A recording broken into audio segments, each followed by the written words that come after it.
Conclusion. Facebook marketing is a lot of fun because there are a lot of things to discover, but it can also get very expensive if you don't know what you're doing. Follow the 8 proven promotion methods covered in this training so you can start your Facebook promotion campaign on a solid path to success. Introduction. Facebook is a massive traffic monster. As of this writing, it has over 1.3 billion, and that's with a capital B, daily active users. Think about that. Over 1.3 billion people using the same website day after day. On top of this, it continues to grow. Also, when people are on Facebook, they pretty much stay there, and they view page after page of content. In fact, on a month-to-month basis, as of 2017, Facebook has slightly over 2 billion monthly active users.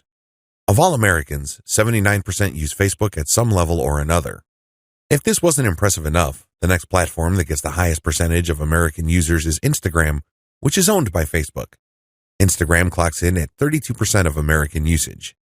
Among U.S. residents, 53% reportedly use Facebook several times a day.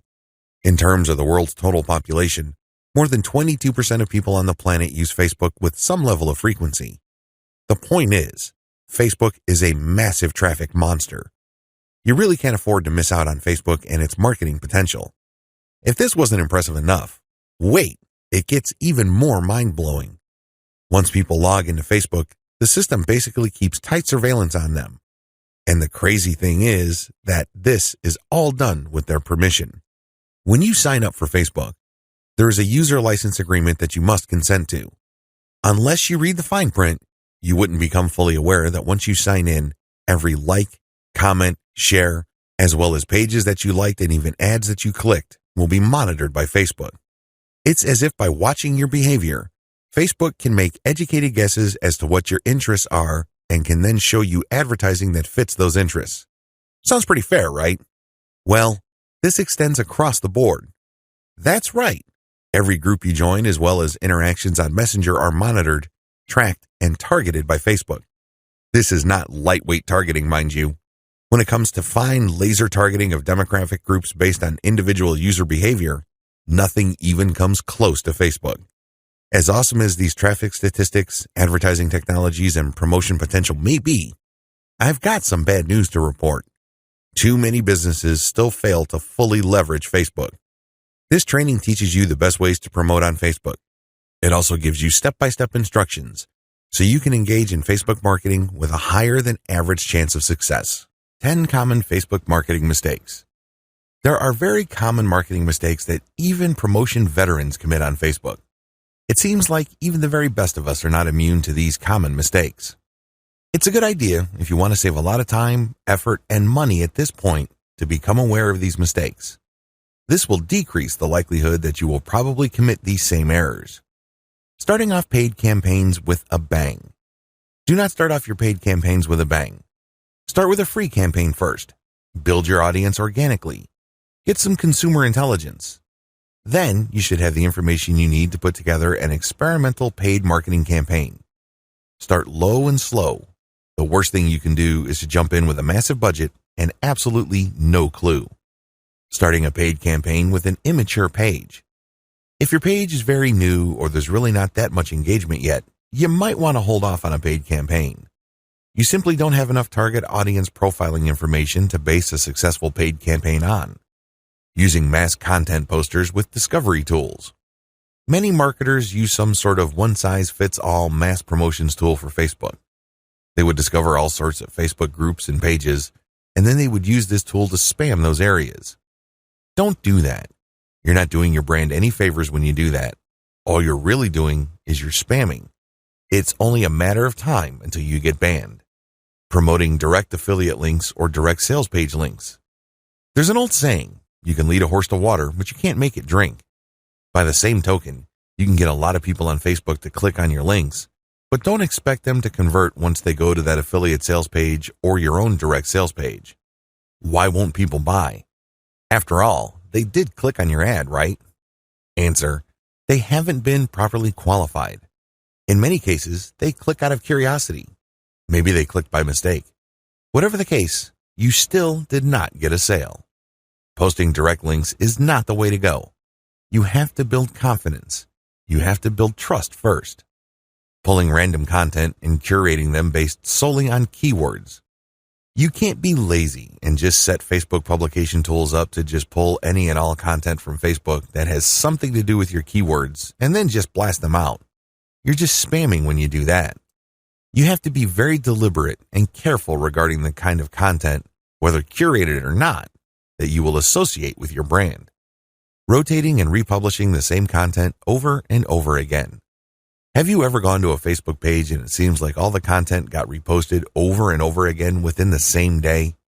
The idea behind this practice is that the more Facebook audience members see the content, the more likely they will click through. It looks like you're just spamming your page fans over and over again. Don't be surprised if they unlike your page. Wholesale optimization of ads. Another common rookie mistake on Facebook involves paid ads. If you notice that one of your ads is simply not performing, it's very tempting to just come up with a brand new ad by completely replacing the ad with something that looks totally different. When you do this, you really don't know which part of the new ad is succeeding or failing. You're basically taking shots in the dark. If your ad's performance improves, you don't know what caused the improvement. You have to have some sort of strategy or method that will enable you to track where the improvement in your click-through and, ultimately, your conversion rates are coming from. Simply swapping out ads in total or in whole doesn't really give you the data that you need to make effective decisions. Copy and paste competitor ad strategy. Some marketers are so lazy that they would just look at their competitors and essentially just copy their ads. Of course, they're not going to copy word for word, but they still end up failing. How come? Well, your competitor spends a tremendous amount of money optimizing the ads that they're showing. Their ads work. However, you won't get a competitive advantage if you copy them wholesale. You can't just copy somebody's ad without knowing what you're doing. Indeed, only a certain portion of your competitors' ads truly deliver results. If you don't know what you're doing, you don't know what portion that is, so you're basically taking a wild stab at your ad's design. You may be saying the wrong things at the right time, or you're saying the right things to the wrong people. You end up failing. Quitting paid marketing too early. Many rookie Facebook marketers have a one-time, big-time mindset. They've heard of how awesome Facebook traffic is, so they put together some hard-earned, precious capital to run an ad campaign. If the campaign doesn't work out according to their expectations, they're too quick to pull the plug and quit FB ads altogether. Just because things aren't working out, it doesn't mean that you have to pull the plug on the whole thing. You can stop certain campaigns and start new ones and operate with the same budget. You can make modifications of your existing campaigns. Failing like a huge train wreck. Have you ever seen a slow-motion train wreck? It's quite sad because it's all too predictable, but you can't turn your head and look the other way. You want to know what's coming next. You know, at the back of your head, what exactly is going to happen, but it's so slow, so massive, that you just can't help but look. Your Facebook marketing campaign can proceed the same way. You know that the campaign is failing, but you can't quite put your finger on the cause. So you just go through the motions like a deer with its eyes caught in the headlights. Why not choose to learn how to fail quickly? Since you're not going to make 100% of your shots, learn to live with this fact and move on. Learn to fail quickly using a tiny budget. This way, you can run many different experiments. Even though the vast majority of them are failures, that's okay. You only spend a fairly small amount of money figuring out winning ads. Please understand the nature of the 10 mistakes above. Imagine yourself being in situations where these mistakes are likely to take place. Learn how to spot them well in advance. Prepare your plan B should you find yourself committing these mistakes. The 8 most effective ways to market on Facebook. Let's get one thing clear. There are so many ways to market on Facebook. In fact, the only limit to how you can get people to go to your website or learn about your brand or cause is limited by your imagination. As long as you can post a link to an outside site doing something on FB, that activity is a potential traffic generator. Still, regardless of the huge amount of possibilities there are to market on Facebook, 8 stand out in terms of efficiency, effectiveness, and return on investment. This is just a broad overview of what I will describe fully in this training. Facebook page marketing, Facebook group marketing, influencer page outreach, paid page boost campaigns, paid traffic campaign, paid lead generation campaign, Facebook pixel retargeting campaign, How to optimize your Facebook ad campaigns. This is a nice mix of both free and paid promotion methods on Facebook. Facebook page marketing. One of the most obvious ways to market on Facebook is to set up a fan page for your business, your brand, or your cause. Facebook actively promotes this feature of its website. What it doesn't tell you is the fact that Facebook has been actively modifying its algorithm to the point that you're going to have very popular content for you to reach most of the people who have expressed interest in whatever it is you're promoting. Put simply, not all the people who liked your page will get to see your updates. In fact, in most cases, only a small fraction of those people will get to see your updates. Sadly, Facebook is actively working to limit the free traffic exposure you would get until you can prove to it that your content is really popular with your page's fans. Here are the steps you should follow to market on Facebook. Step number 1, find your competitors on Facebook. The first thing that you need to do is to avoid reinventing the wheel. You need to avoid trying to figure things out on a completely hit or miss basis. Instead, reverse engineer your competitors. Let them do your homework for you. How? Well, find them on Facebook and learn from what they are doing. Step number 2, get the industry standard look and come up with your own take. Every niche has an industry standard in terms of social media profile, brand appearance, and content strategy. The sooner you understand this, the sooner you will be poised to achieve social media marketing success on Facebook. The longer it takes you to learn this, the longer you will struggle. Understand that your niche audience has become familiar with how certain brands or websites are positioned on social media. If they can't make heads or tails of your social media brand, they probably would not like your page. It may seem weird to them because it seems so far off from the industry standard. Your job at this step is to figure out the industry standard look, content strategy, and other elements, and come up with your own take. Step number 3, reverse engineer your competitors' content strategy and curate. Lots of business owners would post hot content on their social media accounts as well as their blogs. Sadly, 9 times out of 10 that content goes nowhere. People don't click on it, share it, comment, or otherwise engage. What these publishers are doing is basically gambling their content would resonate with their audience. Don't do that. Instead, pay attention to what your competitors are doing and look for patterns.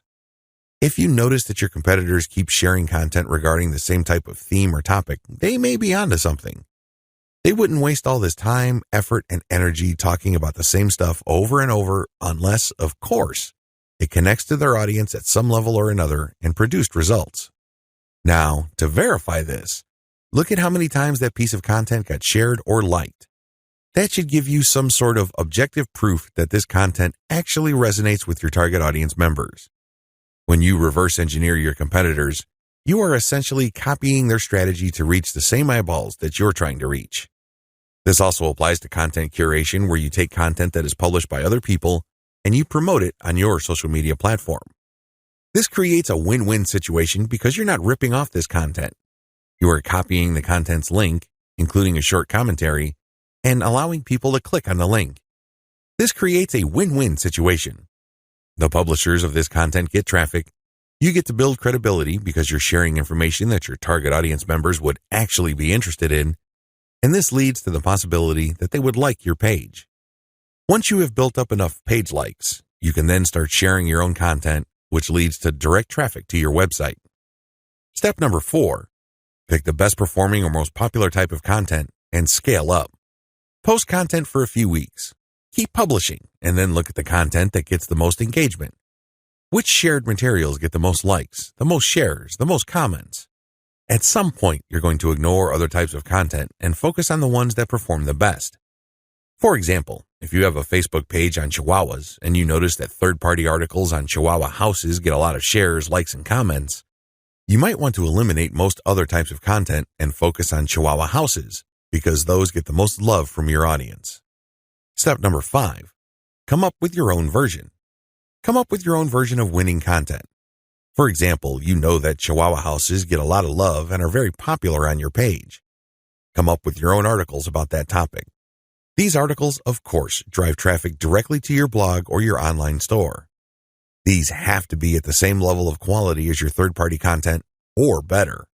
Pay attention to how your curated popular content talks about the topic and adopt the same style but deliver something better. Maybe you should offer longer information, more up-to-date information, or blog posts that have multimedia elements like videos and graphics. Whatever you need to do, come up with content that basically blows away all the other content that you feature on your page. Step number 6, promotions, photo tagging by your users. This is a free promotion technique. Tell your page fans that you're going to give them some sort of digital freebie. Maybe it's a graphic badge. Maybe you're going to mention their name on a post. Maybe you're going to give them a free ebook or some sort of free software. Whatever the case may be, tell the people who like your page to tag their friends on photos that you're going to post. Now, these photos, of course, must draw attention to your brand, your website, or your Facebook page. You're not just having them tag a photo. This photo has to say something. It should be promotional in nature. The more photo tags you get, the higher the chance that you will get a lot more page likes and also clicks to your website from Facebook. The best news? You don't have to offer money. In fact, studies indicate that money offers aren't all that effective. It's much better to offer some sort of specialty graphic or digital goodie like a free book or booklet, or maybe a discount code. Step number 7, promotions, comments by your users. Use the same rules as in step 6, but instead of photo tagging, get your page fans to post comments. It would also help tremendously if the comment includes the name of the people on the commenter's friends list. I leave it up to you how to craft this, but obviously, the more tags there are in the comments, and the more engaging the comments, the more popular your posts become. Step number 8, call your users to action. If you have people who have already liked your page, post occasional reminders to them that they should invite their friends. This works because birds of a feather flock together. Seriously, the main reason why you are friends with people in the first place is because they share roughly the same set of interests as you. People who share basically the same pool of interest tend to attract each other. Take advantage of this fact by calling your page fans to action so they can invite their friends. Step number 9, use insights to promote your page. As much as possible, I would go through step 1 to step 8 and master all steps before I go ahead with step 9. With step 9, you're going to be shelling out money to promote your page. After a couple of months, you can use Facebook's very robust audience profiling system called Insights to promote your page. You will know the right demographic, and you will also know the right posts and content to promote. Step number 10, boost your most popular content. Use Facebook's lookalike audience system to find people who are not currently fans of your page. This feature in Facebook's ad system enables you to reach new audiences who share roughly the same interests as the people who have already demonstrated an interest in your page. You're basically using Facebook's very powerful interest targeting system in terms of demographics and interests to get new eyeballs to your page. This can lead to more likes, which can lead to more readers of your content. From that point, you can then run targeted ads. Facebook group marketing. One of the most powerful ways to market on Facebook is through its group feature. Considering what's been going on with Facebook's algorithm for its Facebook pages, it's a good idea to have your own Facebook group as a backup. Although Facebook has been cutting back on the organic traffic it sends Facebook pages, it's still worth it to have a page because you get audience insights from it. Another great benefit of having a page is the fact that you can copy and paste content from that page to Facebook groups. When people see your content in a group, they not only see the content, but they can also see a like button. When they click that like button, you get a new Facebook page fan. The key benefit of having a Facebook group lies in visibility. Facebook has made it clear that they are tweaking their Facebook page to reward actual engagement. Apparently, Facebook groups are not as suppressed as Facebook pages. In terms of visibility, you stand to reach more of your group members than with the page. The problem with Facebook groups. While the visibility for a lot of people is quite good for Facebook groups, it depends on activity. If the individual group member is not all that active in your group, maybe the person isn't liking or commenting, they're not going to get as many notifications on their Facebook update section than somebody who is active. This is a big drawback. The vast majority of people who would join your own Facebook group are not going to be active. They're just there to read information. They're just there to sit back and check out what you have to offer. Here's how you promote using your own FB group. Create your own groups after your pages mature. The first thing that you need to know is that you should put up your Facebook group only after your page is matured. You want to know who your audience is on Facebook. You're not going to know that until you have a page up. Pay attention to the audience insights. The data set that you would get from that analytics portion of your Facebook management dashboard will let you know who to target. Once you have enough users, and this depends on your niche, you should then put up your group. Your group must be as identical as possible to your page. If you have a logo, put the same logo there. If you have some sort of motto, put the same motto or slogan there.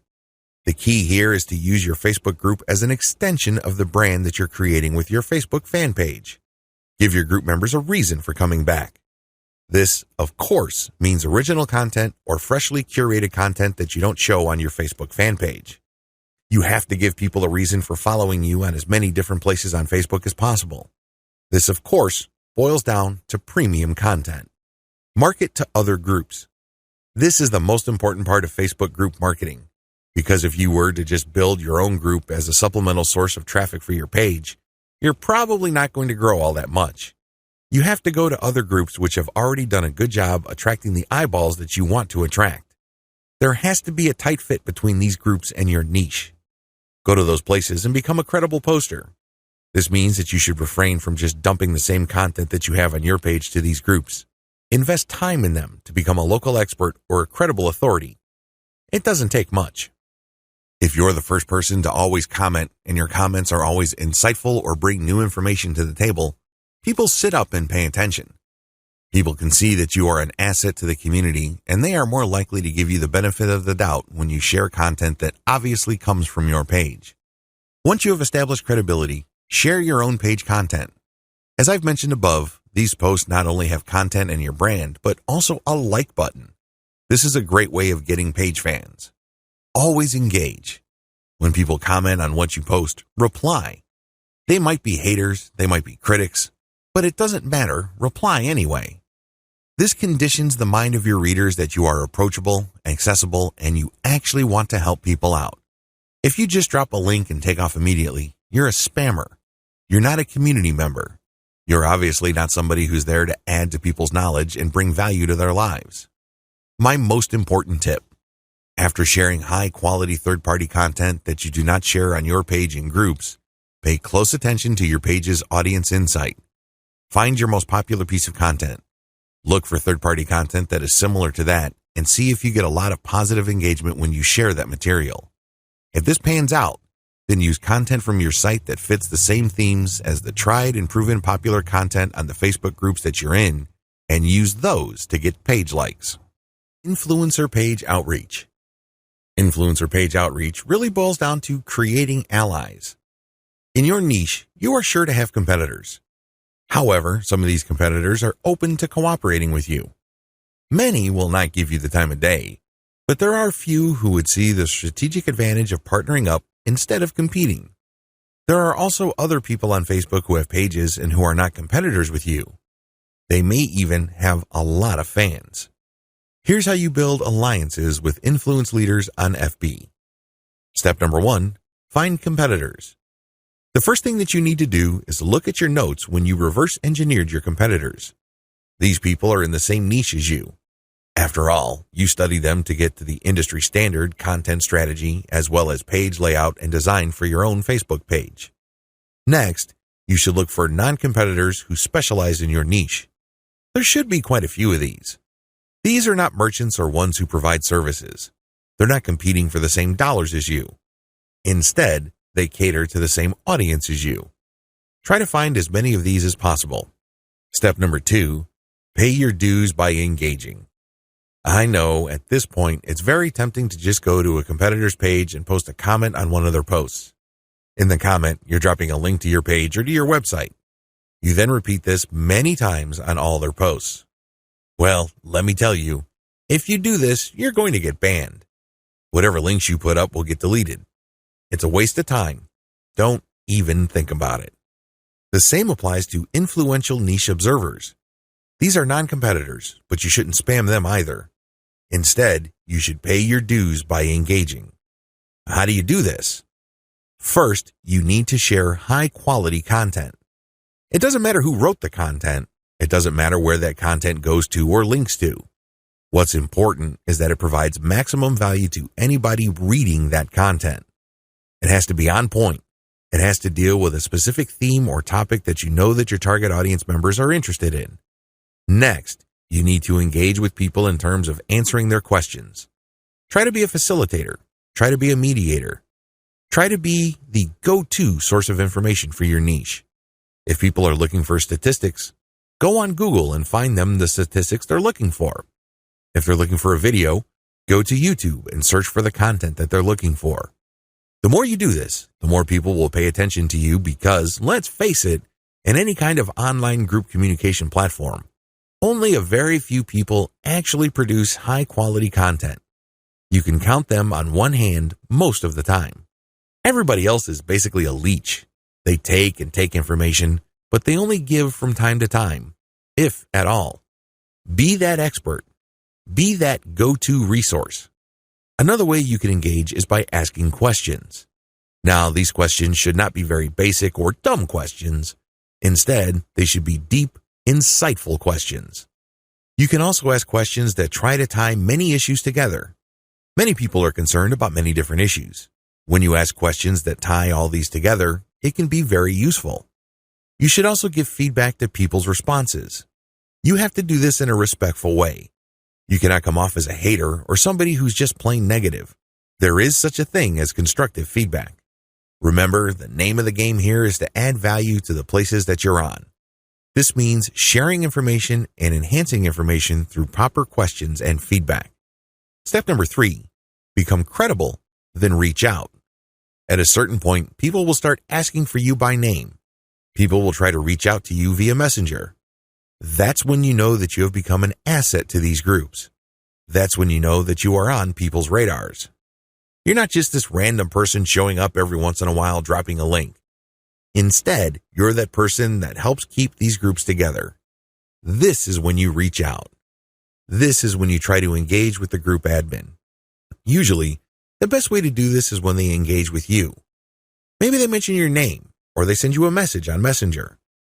Whatever the case may be, try to wait for them, or reach a high enough level of engagement and acknowledgement from other community members before you reach out.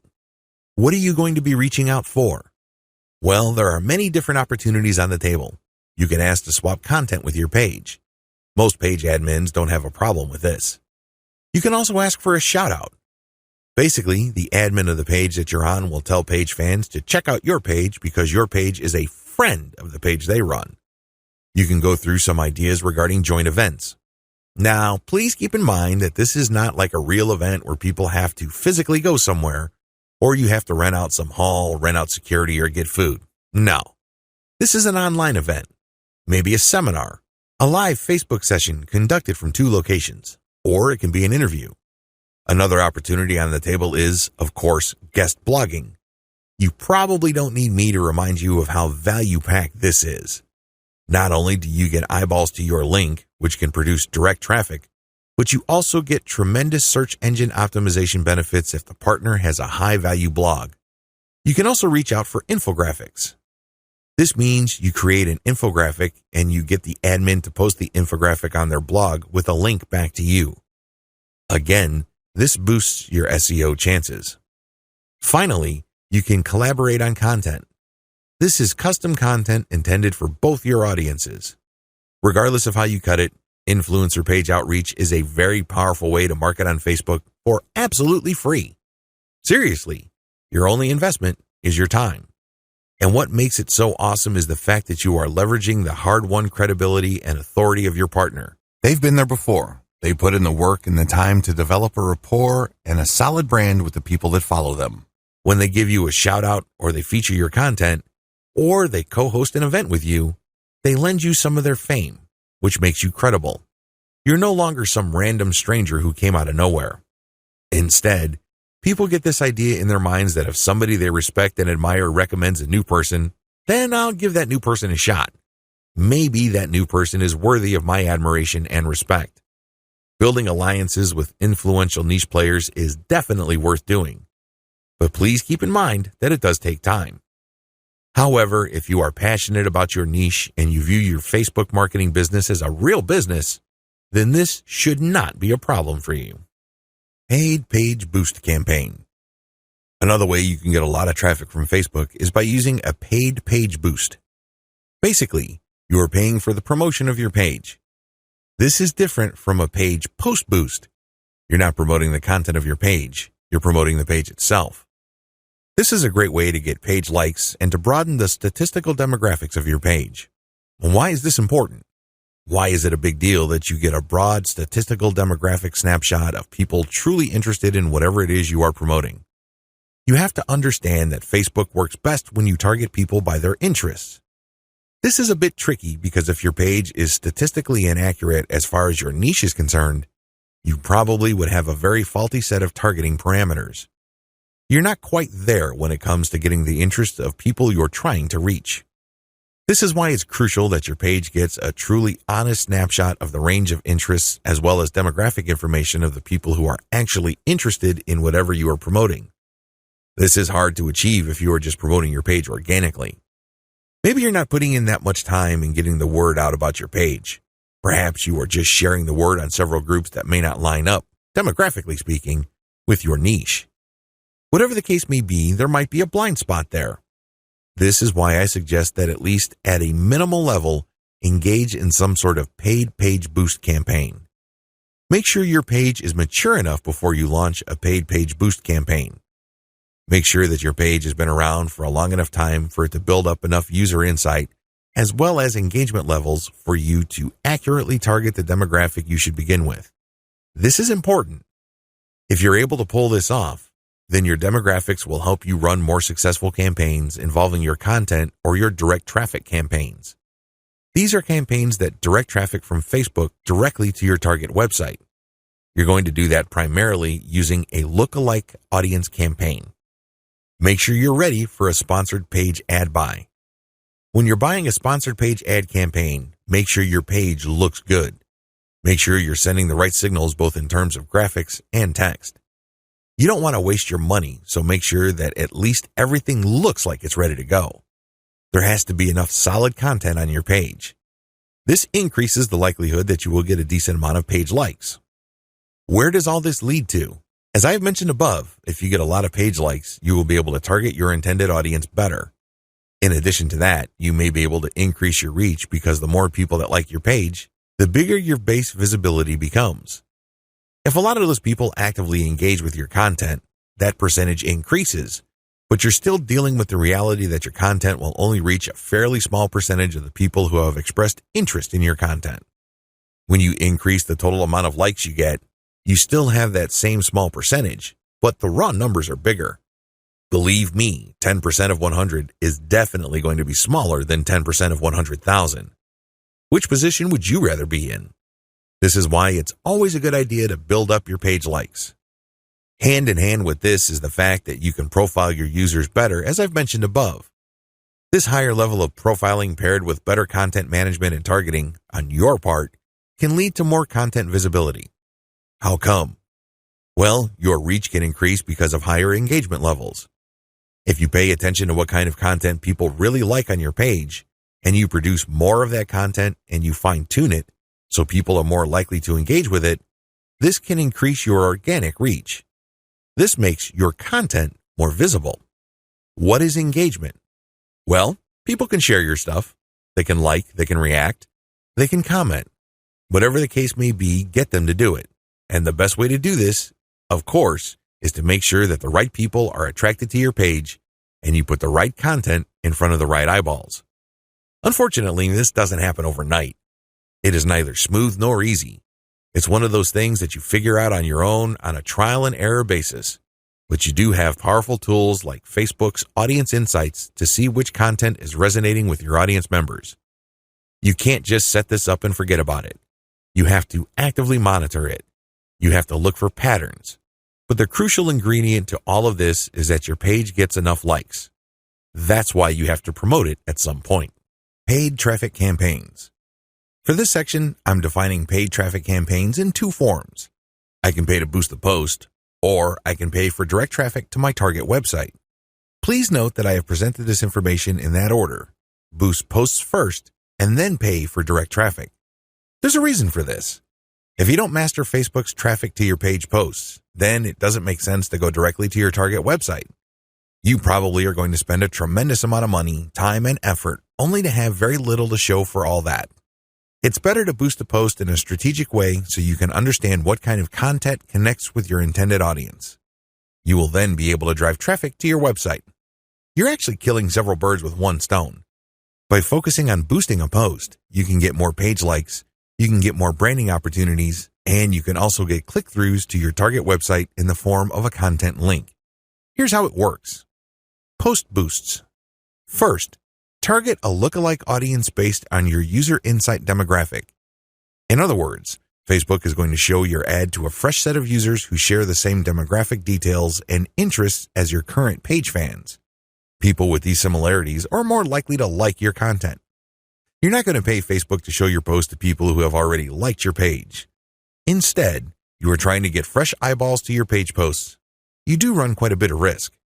Existing audience post boosts. The next option you have available to you is to boost your post to people who have actually liked your page. These are your actual page fans. They know roughly what you're about. They like your content enough to like your page. They're expecting your content. Unfortunately, like I said earlier, Facebook only shows your content to a small fraction of people who liked your content. Unless your fans select see first when they like your page, Facebook will use its natural algorithm to select the initial group of eyeballs that will show your page content. If enough people engage with your content, then Facebook will show even more of your page fans to your content. However, it's never going to show it to 100% of your fans. That rarely happens. This is why it's a good idea to boost your post to reach more of the people who have liked your page. The upside to this is these are not virgins. They've seen your page. In fact, they've seen it and liked it so much that they have clicked the like button and want to see your content. At least you know that there is some sort of interest there. Still, please understand that while there is a certain degree of familiarity there, and this increases the chance that these people will actually engage with your content and possibly click through to your target site, that isn't exactly guaranteed. Existing audience plus their friends. As the old saying goes, birds of a feather flock together. Friends usually have shared interests. In fact, if you think about it hard enough, that's the main reason we became friends in the first place. We have certain interests in common. We have certain things to talk about, and that's why we're friends. Makes a lot of sense, right? Well, you can apply that to Facebook marketing as well, because this can produce a tremendous amount of marketing opportunities. Since your page fans also have friends on Facebook, you can buy a post boost that shows your ad not only to your fans, but to their friends as well. This is my favorite when it comes to post boosts because it is a cheap way of getting clicks to your target site. You reach a much wider audience. Please understand that if your page has a fairly small number of likes, even if you boost post after post, you only have a small base to work with. Now, if you expand that base by including your existing audience plus their friends, you have a lot more people to work with. You are operating with some level of confidence because you know that friends usually have shared interests. This translates to possibly cheap clicks to your target site. The best way to do this is to post a link directly to your content or to your promotional page on your website with some content. This way, when someone clicks through, they go straight to your website. They can read your commentary and some preview text, but the text should call them to action. This is the cleanest way to get direct traffic cheaply using post boosts targeting your existing audience and their friends. Direct traffic to your target site. The next option is to promote a target URL directly. It doesn't show a post from your page. It just goes directly to your target website paired with a picture. This is the direct traffic option on Facebook. To become successful with this, you have to use the lookalike audience based on your engaged users' insight data. In other words, your Facebook page should be mature enough for you to get solid consumer intelligence that you can then use to target potentially interested audiences on Facebook. That's the best way to do this. There are other ways. You can run raw targeting. Basically, you're not relying on user insight. Instead, you're just looking for an age range and a geographic location. You're also using gender. In certain situations, this may pay off. In fact, you may get better results than lookalike audiences, but generally speaking, you should focus on using the consumer intelligence your Facebook page gathered so you can reach people who are very similar to people you know have demonstrated a solid interest in whatever it is you're promoting. Best practices. Use them to boost your results. First, run small tests. This enables you to fail quickly. People who really know their way around Facebook run campaign after campaign after campaign until they're able to connect the dots and come up with a campaign that actually works.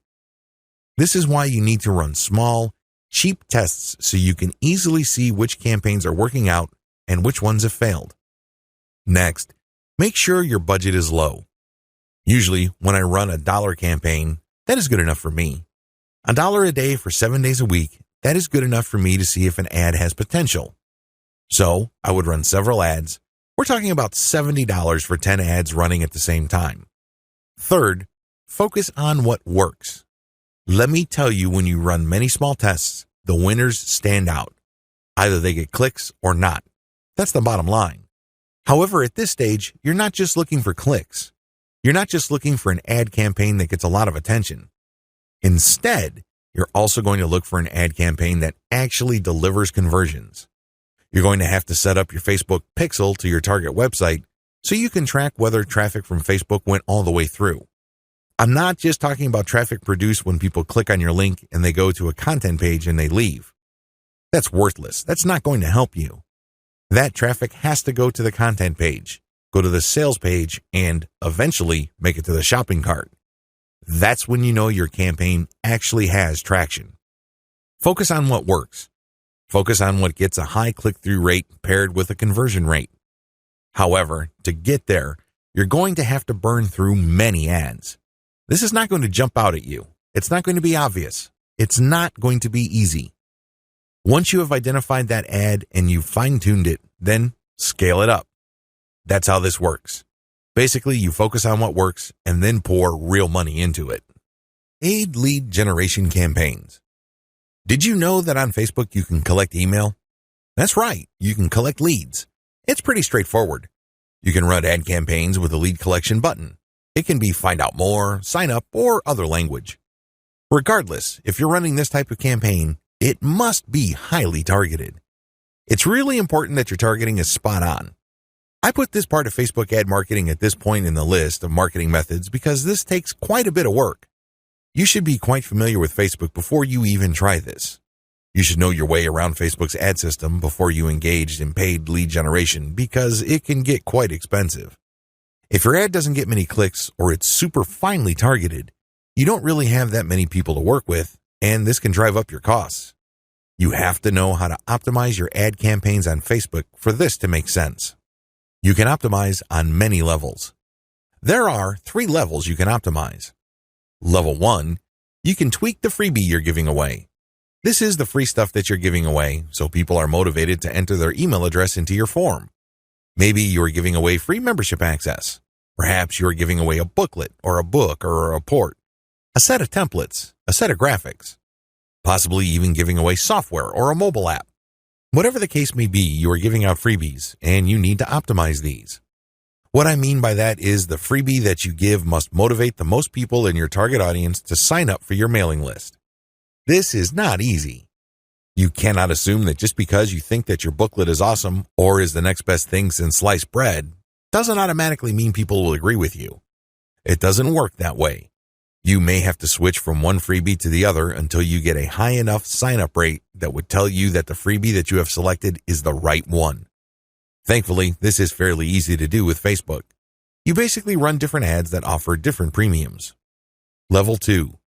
Level 2 optimization focuses on optimizing your ad copy. As I've mentioned above, lead generation campaigns on Facebook can and do get very expensive. It seems like you're doing all this for basically a handful of emails. This is why it's really important to make sure that you run a fully optimized campaign to get the most results. How do you do this? Well, you optimize your ad copy on an elemental level. Still, I want you to get a heads up this early on regarding the amount of optimization that you would have to do. It is quite intensive. You can't leave things at a surface level. That's just not going to work. Level 3.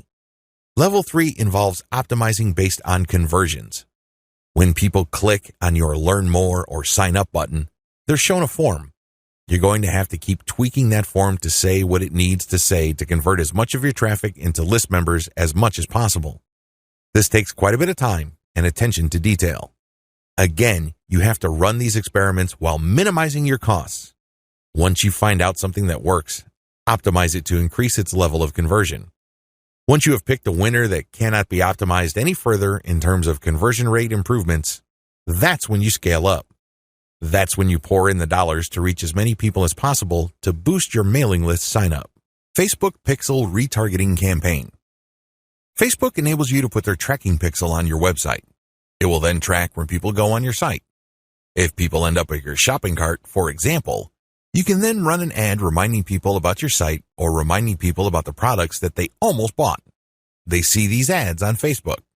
Whatever the case may be, Facebook Pixel Retargeting gives you another bite at the apple. One of the biggest problems with e-commerce is that prospective buyers abandon their shopping carts. A large chunk of these buyers simply decide at the last minute or at some point in the buying process to dump their shopping cart. They don't follow through. This is where the retargeting campaign begins. It's basically a way of reminding people who have already expressed an interest in whatever it is you're offering to come back. If anything, you recycle traffic that you have gotten from Facebook. Another benefit of this technology is that it pulls traffic from Facebook that you did not get from it originally. For example, if you did an independent marketing campaign completely free of Facebook, but you put a Facebook retargeting pixel on your page, when people from that independent campaign, maybe it's a forum promotion or search engine optimization or another social media platform or whatever source, go back to Facebook to check their accounts, your ad will show up. Sounds awesome, right? These are all possible through a Facebook Pixel retargeting campaign. There are 2 steps to it, and it's pretty straightforward. Install Facebook Pixel on your website. The first thing that you need to do is to install the Facebook tracking pixel on your site. To do this, you just go to Facebook's business section and look for their pixels instructions. It's pretty straightforward. Even if you're using WordPress as your content management system, installing Facebook Pixel is a breeze. Next, you need to make sure that you drive traffic to your site. This means that you have to let traffic flow to your site for quite some time before you launch a retargeting campaign. It's not a good idea to launch a campaign as quickly as possible. You have to have enough targeting pixels installed in people's browsers for this to make sense. Otherwise, there are just not enough people to work with. Now, keep in mind that if you are in a niche that has generally low traffic levels, then you would have to conduct your campaign even though the overall traffic flow to your website is fairly low. Run ads on Facebook for retargeting. The ads that you're going to run for Facebook Pixel retargeting are going to be a bit different from the normal boosted posts or picture links that you run on Facebook. Instead, these are going to try to achieve 2 things. You can remind people about what they did. Maybe they wanted to buy something, but they changed their mind at the last minute. Perhaps they were reading some sort of conversion article and were about to enter their email address, but they didn't. Whatever the case may be, you're reminding them to come back to what they were doing before. The other thing that you can do with your Facebook Pixel retargeting campaign is to pull people deeper into your website. Usually, a website is composed of 2 parts. The first layer is the content layer, meaning you're trying to get people to know about the problem, like your particular solution, and eventually trust the solution enough so they can buy. The other part, of course, is pretty straightforward. It's all about buying. But there's a complication. A lot of people would go through the content layers, but they never make it through to the actual buying part. They never make it to your conversion page. This is where retargeting ads that pull people deeper into your website makes a lot of sense. For whatever reason, somebody reading an article on your site decides to close the window and get out of your site. You can run ads that tell them about content, but another piece of content that is related to what they were reading before. This pushes them further down the conversion funnel. Alternatively, you can run an ad that promotes your conversion page. Basically, what you're saying to the prospect is you've figured out what my website is about, and you have a clear understanding of what I have to offer. Maximizing your results from Facebook Pixel retargeting. I suggest that if you want to maximize the results you get from retargeting, promote your squeeze page. That's right. Promote the page that recruits people to your mailing list. Usually there's some sort of freebie. There's usually some sort of book or booklet that you're giving away so people can enter their email address. Whatever the case may be, push the squeeze page. Don't dump them to your sales page unless, as I have mentioned above, they actually reached your shopping cart or conversion page and changed their minds at the last minute. That's pretty much the only situation where you should retarget showing an ad that goes directly to the conversion page. Other than that, convert them to sign up for your mailing list. It's your mailing list with its many chances at gaining attention, building trust, and gaining credibility, which will actually do the heavy lifting as far as converting that prospect into an actual sale. how to optimize your Facebook ad campaigns. Follow the steps below so you don't overthink things and make bad decisions when optimizing your FB ads. Reverse engineer your competitors and come up with a standard model. If you have a personal account, find your competitors and like their pages. Before you know it, you'll start seeing ads either from your competitors themselves or from businesses that are very similar to your competitors. Pay close attention to these ads. Reverse engineer them to find the standard model for these ads. In other words, go through as many of these ads as possible and get a clear understanding of what kind of pictures, headlines, and text they use. Also, if they are mostly promoting posts, pay attention to that. Whatever the case may be, look at what they're doing and see common patterns. Focus on the most commonly used strategies because this gives you the industry standard model. Don't get sidetracked by ads that seem so different, so new or so innovative because if they are so different from the industry standard model, they're outliers. There's a high chance that those ads do not convert. Come up with your own version and test with a low budget. Test with a low budget. You don't want to burn through a tremendous amount of cash during the testing process. There will be a time and place for you to get crazy with the budget, but now is not the time. Create variations and test. Now that you have come up with your own version of the standard model, create variations of it and then run low-budget tests. Do not do this randomly. Do not do this based on your feelings or impulses. Instead, you have to follow certain rules on how to create variations. Otherwise, you wouldn't know which part of the ad accounts for its greater success. I've seen this happen many times. In fact, I've committed this mistake before. I would take an ad and test it. I would notice that it's not getting that many clicks, so I'd change half of the ad. Maybe I changed the picture and then the headline, or I would change the heading and the description. Whatever the case may be, I would change half of the ad, and sure enough, it would improve. But when I try to improve things again by changing the other half of the ad, it falls apart. You want to establish a way of effectively tracking which changes accounted for which improvement. By using this method, you can optimize parts that work to reach peak convertibility and then work on the other elements of the ad that could use some improvement. However, you have to do this in a systematic way. I've described this in the section below. Pick the winner and make further variations. Now that you have made variations of the original and you ran a test, there will be at least one winner. It gets the most clicks and conversions. Make variations of it and you run the test again. Keep testing until you find the ad that delivers the best return on investment. The end of this process is pretty straightforward. You keep making variations and you keep testing on the cheap until you find an ad that delivers the best ROI. In other words, it delivers the most conversions while costing very little money. I know it sounds like a fantasy at this point, but it is doable with testing. Scale up. Increase your ad budget to your winning ad to pump a massive amount of traffic to it. You should only do this when you are dead sure that you have a winning ad on your hands. In other words, you have tested it rigorously and have optimized it to the point that it cannot improve its conversion rate any further. That's when it's ready to go big time. Make sure you optimize on an elemental level. The big problem with the ad optimization method I described above is how do you know which part of the ad to change up? How do you know which part of the ad to optimize? Wholesale variations do not work. You can't just take an ad, see that it doesn't work, replace it with a completely different ad, see that it doesn't work, and then repeat that process. Even if you're spending very little money, it still burns a tremendous amount of time, effort, and opportunities. You need to have a better way to turbocharge your results. Vary on an element-by-element basis. I would take an ad, and I would restrict my optimization to a specific element of that ad. Every ad actually has many elements. There's the graphics, the heading, the description, the link. I would start with one element, and I will come up with different versions. The most obvious part is the picture. So I'd play around with the different pictures and see which gets the most clicks. I would then come up with a variation of that picture and see if I can improve my click-through rate. Again, I'm spending very little money here.